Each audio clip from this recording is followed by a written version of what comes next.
ప్రస్తుతం మెదక్ జిల్లాలో కరువుతో దారుణ పరిస్థితులు నెలకొన్నాయి. తీవ్ర వర్షాభావంతో ఉన్న ఊళ్ళో పనులు లేక వలసబాట పడుతున్నారు అక్కడి ప్రజలు. దీంతో గ్రామాలే ఖాళీ అయిపోతున్నాయి. చంటి పిల్లలను చంకనేసుకుని జీవనోపాధి కోసం వలసపోతున్నారు.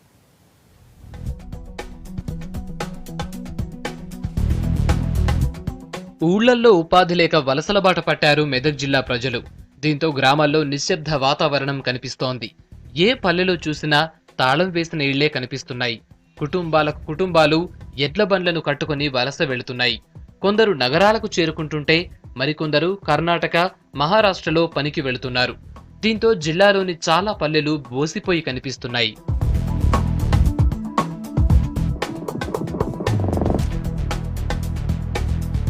నవంబర్ నుంచి ఫిబ్రవరి వరకు చెరకు సీజన్ కావడంతో తండాలు, పల్లెల్లోని ప్రజలు చెరకు నరికే పని వెతుక్కుంటున్నారు.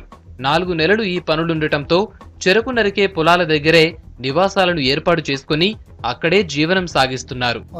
పొలం ఉన్నది, వర్షాలు చెరుగొట్టడానికి పోతున్నాము. తెస్తే దెబ్బ తిన్నది వర్షాల కాలం లేక 4 నెలల వరకు అక్కడనే ఉండాలి. మన అందరూ లేకనే కదా పోయేది, ఉంటే ఒక్కుంటే కదా. పొలాలు 4 ఎకరాలు ఉన్నా కానీ అసలు అన్న బయలుభూమి మాకు అట్లా పత్తిలు పడుతుంది, వర్షం పడుతుంది, లేకుంటే పేసాలు పడుతుంది, కందులు పడుతుంది. అవి వేసినా కానీ ఇత్తనాలు అట్టే పోయింది సార్. మాకు ఏమీ కలగలేదు సార్, గిట్టుబడిగా ఏమీ కలగలేదు. 4 నెలలు కొట్టి 4 నెలల జరగని, ఒక 3 నెలల జరగని అంతవరకు అక్కడ చక్కెర ఫ్యాక్టరీ, షుగర్ ఫ్యాక్టరీ బంద్ అయిన వరకు కొడతాం సార్.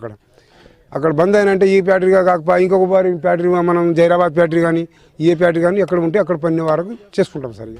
తల్లిదండ్రులతో కలిసి పిల్లలు కూడా వలస వెళుతున్నారు. పిల్లల చదువులకు ఆటంకం ఏర్పడుతోంది.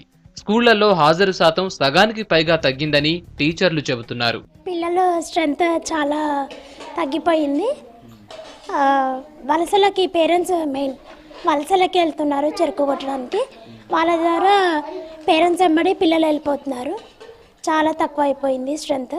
54 ఉండేది, సో ఈరోజు 30 మెంబర్స్ ఉన్నారు. ఇంకా వెళ్తాము అనేసి అంటున్నారు. తమ ప్రాంతంలో కనీసం తాగడానికి నీళ్లు కూడా దొరకవని, చేయడానికి పని లేక ఎక్కడ పని దొరికితే అక్కడికి వెళుతున్నామని గిరిజనులు అంటున్నారు.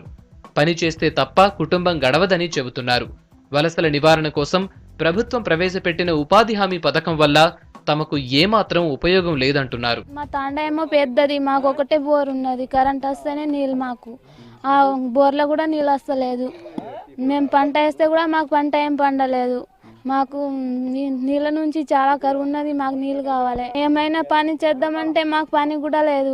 ఇప్పుడు మేము మా చిన్న పోరల్ని పిల్లని తీసుకొని మేము చెరుకు కొట్టని పోవాలి, ఇల్లు ఇడిచిపెట్టి.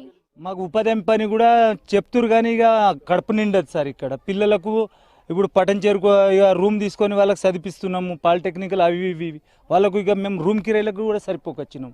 నెలకు 2000 3000 వాళ్ళ రూమ్ కిరాయిలు వాళ్ళకు మేము సరిపోకొచ్చినాం. ఉన్న ఊరిలోనే ఉపాధి కల్పిస్తే నెలల తరబడి వలస వెళ్లాల్సిన అవసరం ఉండదంటున్నారు నిరుపేదలు. వలసల నివారణకు ప్రత్యేక చర్యలు తీసుకోవాలని కోరుతున్నారు.